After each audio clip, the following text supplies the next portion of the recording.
Seems like Pat McAfee is having way too much fun with this. How long until he starts drawing people? Even though at the end of this episode of SmackDown, Roman Reigns stood tall, this picture actually goes hard. I do have a feeling that we might just get the new undisputed champion. The pay-per-view is happening in the UK. Drew McIntyre is Scottish. It's gonna be Drew McIntyre's playground. On top of that, Drew McIntyre keeps teasing bringing back broken dreams. That sounds like a dream come true. Sure, he's a different man now. This was baby Drew. I don't care. The song was a banger. Please bring it back. Even if it means it will have a Scottish spin on it. Banger. Are we looking at the next undisputed WWE champion? I would honestly be fine with it, but I don't want it as much as I want Drew McIntyre to bring back the old theme song. This video is sponsored by Wrestling GM. Solo game dev challenges billion-dollar corporation AEW and comes out on top. And this David vs. Goliath story was only possible through a passionate and loyal fan base. As a result, Wrestling GM takes the crown for the best Wrestling GM simulator on mobile. And you guys know, if you want a general manager game with no limitations, Wrestling GM is the way to go. It gives you all the tools you need in general manager. Pick a promotion, manage a roster, championships, upgrade your product, build teams, factions, rivalries, check your show's history, sign free agents, and so much more. And of course, you gotta make sure to book the best show possible. As you guys know, I've already played Wrestling GM on my channel. I had a lot of fun. If you wanna check the series out, the link is in the description below. Wrestling GM is available on both iOS and Android devices. Download the game by using the link in the description. Sounds easy, I'm the best booker in the world. Oh yeah?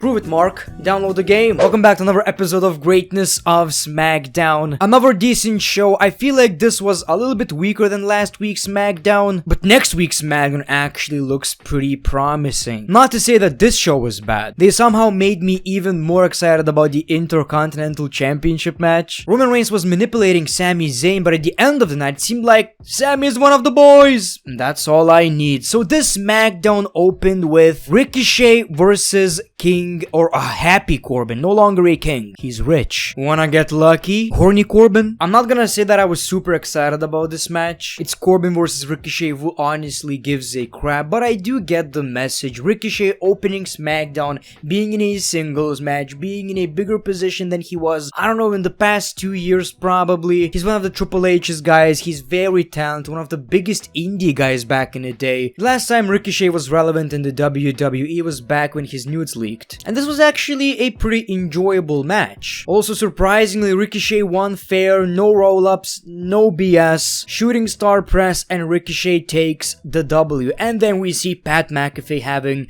a lot of fun, basically bullying Corbin, drawing, like he was having a lot of fun with this. So yeah, the biggest positive about this whole segment, this whole match, is that Ricochet now feels like a mid-carder again, and not just a 24/7 championship enthusiast. We see the Street Profits from Monday Night Raw, which I hate, by the way. Don't do this. Keep the brand split alive. And they met Hit Row, and they said, we have so much in common. We're all... It's not what you think. They're all about that money. WWE did an amazing job with building Drew McIntyre on tonight's SmackDown. We saw his basically the entire story. You know, like wanting to be a wrestler, sleeping with a Steve Austin blanket, getting signed by WWE, fired by WWE, main eventing WrestleMania, and now challenging Roman Reigns. I think they did an amazing job. Is this comfy, by the way? We cut to black and white and we see Scarlett and Karrion Kross. Kross congratulates McIntyre on his story of redemption and says it may or may not be his time. He says that at any given moment he can put his arm through his head and make his achievements mean nothing. He tells McIntyre, TikTok. And also next week, Karrion Kross is going to have his debut match on SmackDown, which I can only assume is going to be just a squash match against a random jobber. Injuries keep happening, so we got a last chance fatal 4-way in the Women's Tag Team Championship tournament. So we basically got 4 teams that got eliminated. It's one of these tag team matches that I absolutely despise, where basically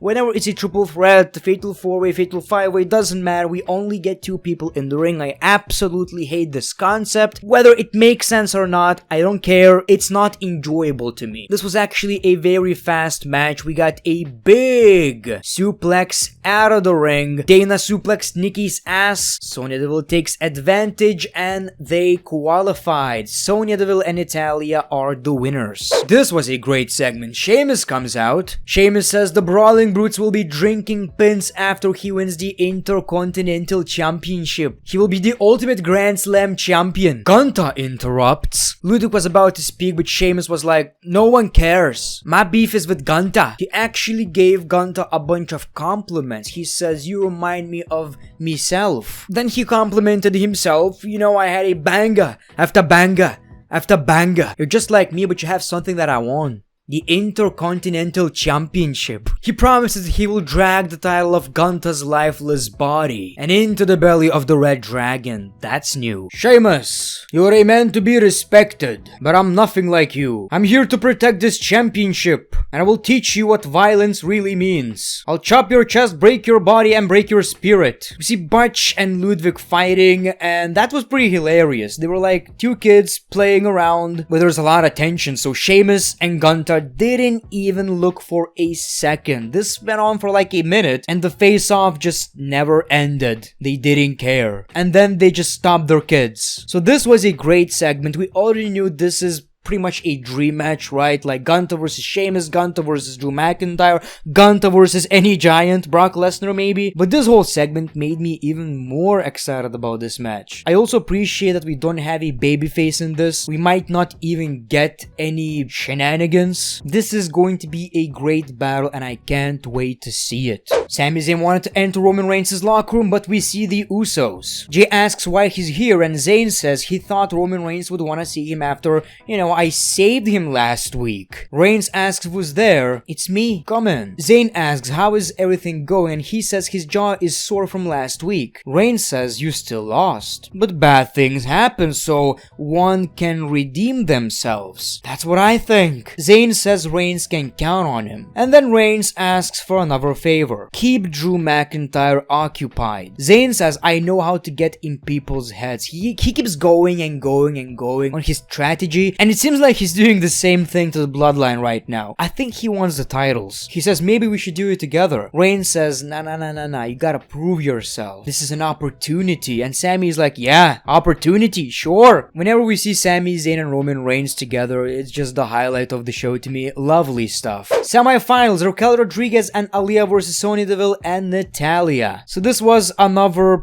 pretty short match, I would say. Bayley was on commentary. She was actually pretty funny. Bayley interacting with Michael Cole was hilarious. At one point, she was like, watch out, Cole. Cole says, I knew you care about me. Nah, not really. I just wanted to see you scared. Now, as expected, Raquel Rodriguez and Aaliyah won the match. Obviously, they did. I gotta be honest, the finals don't look that interesting. We see the Maximum Male models, and they get interrupted by Hit Row's music. Los Lotharios have an idea. They painted the bus. Hit Row sucks. That's not childish at all. Turns out, it wasn't even theirs. This segment actually gave me false hope. So basically, we see Kofi Kingston and Xavier Woods being serious, which is unusual. They basically said, you know, we underestimated the Viking Raiders. It seemed like they were about to announce the New Day is over or that they're gonna be a lot more serious. In that case, we would finally see a different side of the New Day for the first time in like, I don't know, 25 years, and it would make the Viking Raiders mean so much more. So we see the Viking Raiders and they say, well, we don't like weak men, and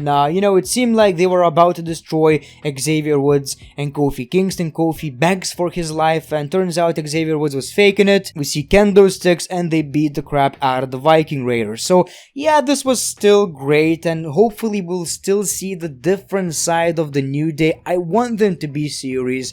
I want something new. They're great. They're absolutely, you know, one of the greatest tag teams of all time. But at this point, they're too predictable, and I believe we need something different from the New Day at this point. It seems like a nostalgia act at this point, even if it's not. It was finally time for the main event, Drew McIntyre versus Sami Zayn. Sami's doing it for his head of the table. Gave me vibes vibes of Vince McMahon's SmackDown because this was a rivalry a few months ago, I believe. But the whole thing was actually pretty entertaining. I love seeing Sami Zayn, in spotlight. And the Usos actually decided to help Sami Zayn. Unsuccessfully though, they tried to distract Drew McIntyre over and over again, but we still got that goddamn Claymore. Drew McIntyre wins, but even Roman Reigns decided to get involved after the match. We saw a 4-on-1 attack. At first we didn't even see Sami Zayn, but then they worked together. The Usos put Drew McIntyre in a position for Sami Zayn to perform the Helluva Kick. Then we saw the steel steps, and Roman Reigns choked the crap out of Drew McIntyre. So that was your SmackDown. What a shot! Even Sami Zayn feels like an actual member right now. But like I've said, this makes me believe Drew McIntyre might just win the champ for the first time in Roman Reigns' title reign. I feel like there's a chance we might get a new champion. And it's not like this story is really entertaining, it's okay at best, but it's believable. For the first time, it's believable. So that's why I'm pretty excited about the pay-per-view. But let me know your thoughts in the comments below. The Great One, peace, love, and hugs. It's been a pleasure.